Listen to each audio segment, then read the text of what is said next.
ওয়াবতালুল ইয়াতামা এতিমদেরকে পরীক্ষা করো হাত্তা ইযা বালাগুন নিকাহ বিবাহের বয়স হওয়ার সময় পর্যন্ত।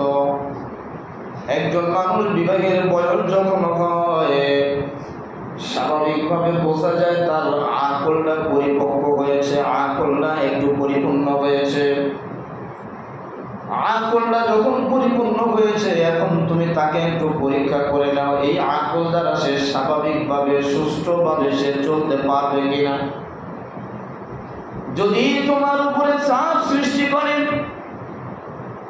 না আমার সম্পদ আমাকে দিয়ে দেন, আল্লাহ তাআলা বলেন তাহলে তুমি তার সঙ্গে ওয়াকুলু লাহুম কাওলাম মারুফা, সুন্দর সুন্দর কথা বলো, বিনম্র ভাষায় কথা বলো, স্নেহের সাথে মায়া দেখায় দেখায় মোহাম্মদের সাথে কথা বলো, আর তাকে সান্ত্বনা দিতে থাকো আর বলতে থাকো বাবা সম্পদ তোমার, আজ না হয় কাল সম্পদ তুমি বাবা, তোমার সম্পদের মালিক তুমি।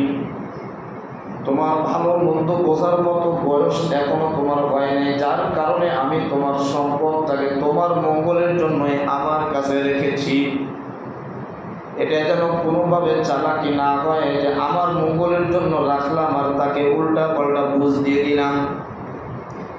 আল্লাহ তাআলা তাই বলেন ফাইন আনাস্তুম মিনহুম রুশদান ফাদফাউ, যখন দেখবা তার পরিপূর্ণ বুঝ শক্তি সঠিকভাবে হয়েছে তাহলে তার সম্পদটাকে তাকে দিয়ে দাও।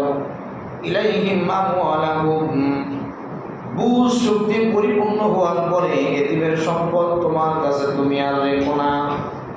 ওয়ালা তাকুলুহা ইসরাফান ওয়া বিদারান আইয়াকবারু, সম্পদ তোমার কাছে আছে যার কারণে দ্রুত দ্রুত তার সম্পদগুলোকে শেষ করে ফেলবা, বয়স হয়ে যাচ্ছে বড় হয়ে যাচ্ছে, আইয়াকবিরু এতিম বড় হচ্ছে যার কারণে বেশি বেশি করে তার সম্পদ তুমি শেষ করে ফেলবা, খরচ করবা,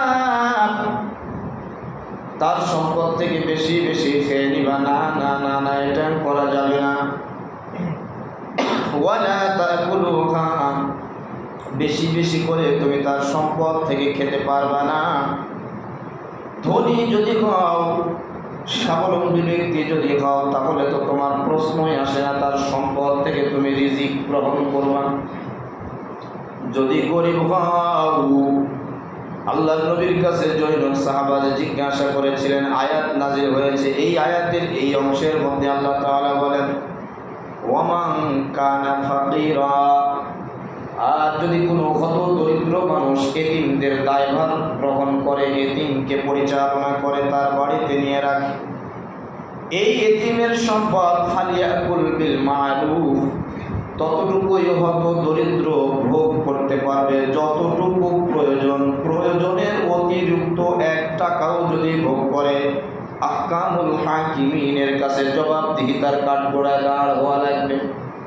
ফালিয়াকুল বিল মারুফ, আল্লাহ তাআলা বলেন কতটুকুই তুমি খেতে পারবা, যতটুকুর দ্বারায় তার প্রতি তুমি সদয় করলা, সদয় ভাব করলা, বিল মারুফ ইহসান করলা, তুমিও তার থেকে কিছু রিজিক খাইলা, তোমার প্রয়োজনের অতিরিক্ত নয়। তার উপকার হলো সে এতিম মানুষ তোমার বাড়িতে সে আস্তে আস্তে মানুষ হয়ে যাচ্ছে, বড় হচ্ছে। ফাইযা দাফাতুম ইলাইহিম, আর যখন এতিম বড় হয়ে যাবে, প্রাপ্তবয়স্ক হয়ে যাবে, এই সময় আর এই সম্পদ তোমার কাছে তুমি রাখতে পারবে না, এই সম্পদ তুমি তার কাছে ফিরিয়ে দাও। দাফাতুম ইলাইহিম আমওয়ালাহুম, তার সম্পদ তুমি তার কাছে ফিরিয়ে দাও। ফাশহিদু আলাইহিম, তবে এতিমকে যখন গ্রহণ করেছিল রে আমার গোলাম, ওই সময় এতিমের কি কি সম্পদ ছিল এগুলো তোমার লিখে রাখা দরকার। যখন তুমি এতিমকে সম্পদ ফিরায় দিবা, এই সম্পদ যখন ফিরায় দিবা তখন তুমি সাক্ষী রাখবা কি কি সম্পদ তোমার কাছে ছিল আর কতটুকু সম্পদ তুমি তাকে ফিরায় দিলাম, যাতে করে ভবিষ্যতে এটা নিয়ে তোমাকে দোষারোপ করতে না পারে। এটা নিয়ে যেন গন্ডগোল সমাজের মধ্যে বিশৃঙ্খলা সৃষ্টি না হয়। মহান আল্লাহ রাব্বুল আলামিনের কত সুন্দর একটা ফয়সালা, ফাশহিদু আলাইহিম, যখন তুমি এই এতিমের সম্পদগুলো ফিরিয়ে দিবা, সাক্ষী রাখবা, যাতে করে ভবিষ্যৎ গন্ডগোল থেকে তুমি বাঁচতে পারো। ওয়া কাফা বিল্লাহি হাসিবা, সর্বোপরি তার সম্পদ ফিরে দেওয়ার ক্ষেত্রে তুমি এটা মনে রাখবা, আমি আল্লাহ বললাম সর্বোপরি তোমার থেকে হিসাব গ্রহণকারী। সম্পদ ফিরে দেওয়ার ক্ষেত্রে তুমি আসলে পরিপূর্ণতার হক আদায় করলা কি করলা না, দুনিয়ার মানুষ যদি নাও জানে, আমি আল্লাহ জানি। তোমার হিসাব পোড়ায় গন্ডায় হবে।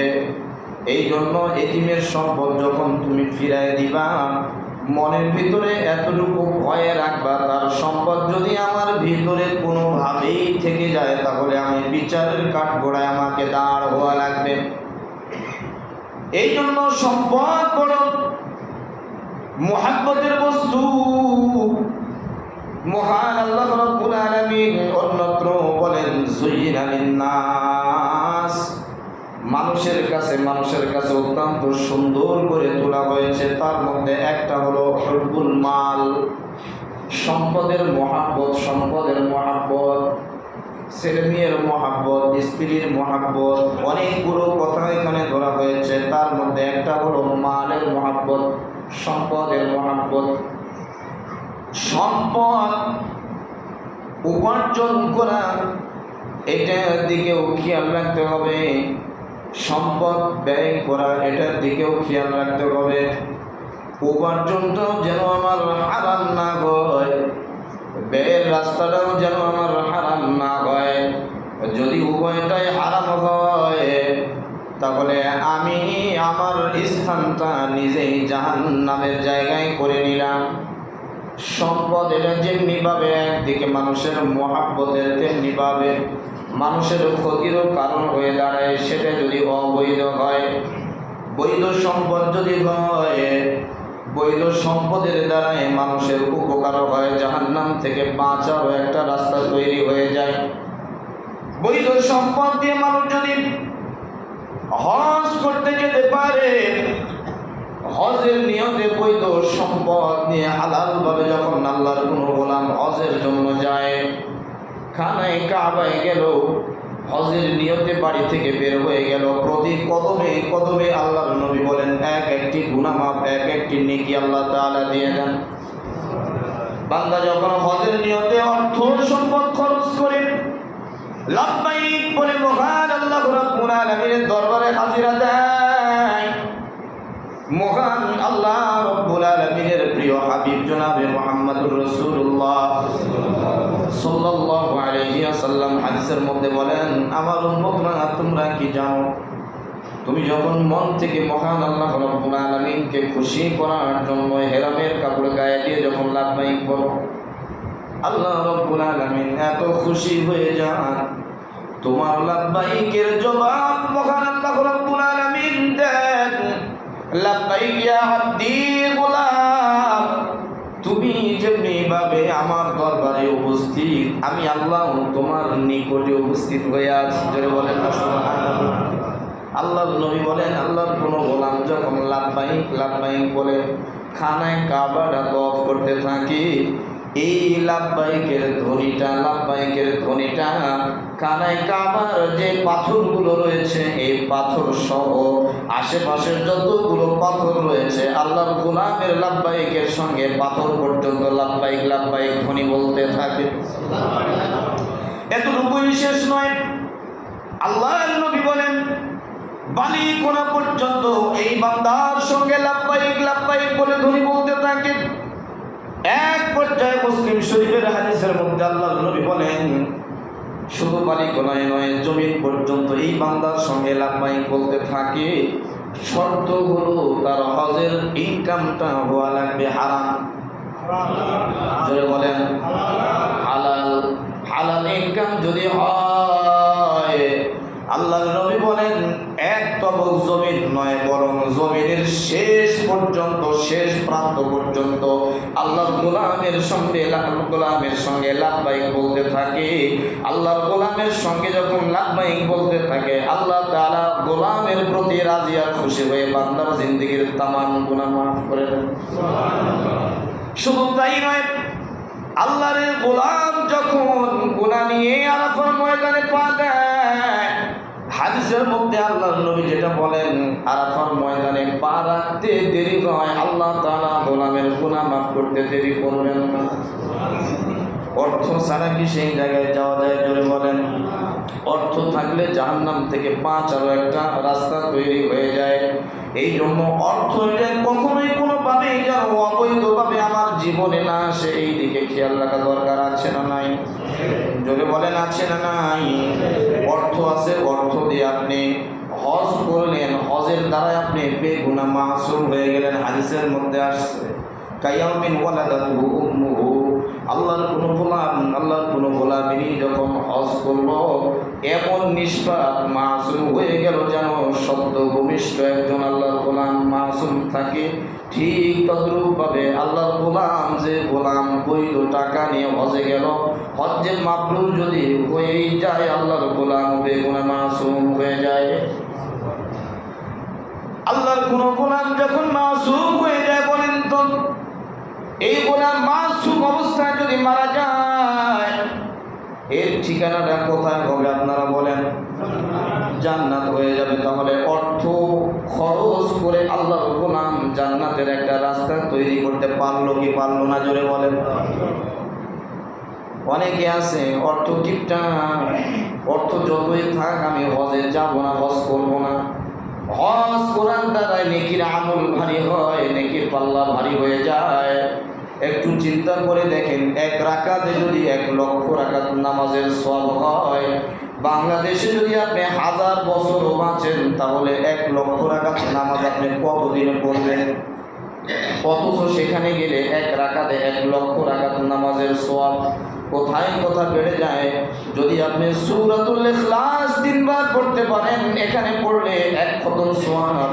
কিন্তু সেখানে যদি পড়েন সূরাতুল ইখলাস, কাবার সামনে নিয়ে বসে আছেন, কিছুই ভালো লাগছে না, বসে বসে মনে মনে সূরাতুল ইখলাস পড়েন, 1 খতম যদি বাংলাদেশে হয় বাবা, তাহলে সেখানে একবার খতম দিলে 1 লক্ষ বার খতমের সওয়াব আমল নামায় আসবে কি আসবে না? জোরে বলেন।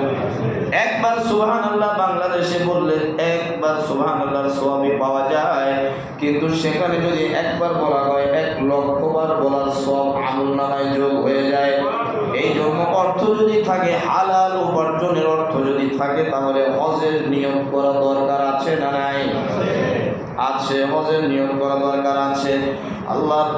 আল্লাহ হাবিব বলেন, এই অর্থ দ্বারা মানুষ যখন কুরবানি করে, আল্লাহ রাব্বুল আলামিনের রেজামন্দি হাসিলের জন্য যখন কুরবানি করে, আল্লাহ তাআলা বান্দার গুনাহগুলো মাফ করে দেন। বান্দার গুনাহ মাফ মানে বান্দা তখন জান্নাতে যাওয়ার একটা রাস্তা তৈরি হয়। অর্থ দ্বারা মানুষ দান সদকা করলে নিজের গুনাহ মাফ হয়, নিজের আমল নামায় নেকি যোগ হয়। আল্লাহর নবী বলেন, এইভাবে মানুষ অর্থের মাধ্যমে দুজক থেকে বাঁচার একটা রাস্তা সে তৈরি করতে পারে, যদি সে জ্ঞানবান মানুষ হয়। আর যদি জ্ঞানবান না হয়, এই অর্থ দিয়েও অনেক মানুষ আছে যারা জাহান্নামের রাস্তা তৈরি করছে। যদি বলেন কথা ঠিক কিনা? এটা অবশ্যই করা যাবে না, অবশ্যই করা যাবে না। ফুকাহাগণ বলেছেন, সম্পদ এটা হেফাজতের দায়িত্ব, এটা সকল মুমিনের দায়িত্ব, সকল মানুষের ওই দায়িত্ব সম্পদের হেফাজত করা।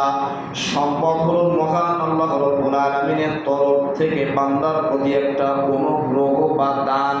বান্দার এটা কামাই নয়, বান্দা চেষ্টা করবে দিবে মাওলায়ে পাক, দান করবে মাওলায়ে পাক। আল্লাহ তাআলা তাই কোরআনুল কারীমের মধ্যে বলেন, ফাইজা কুদিয়াতিস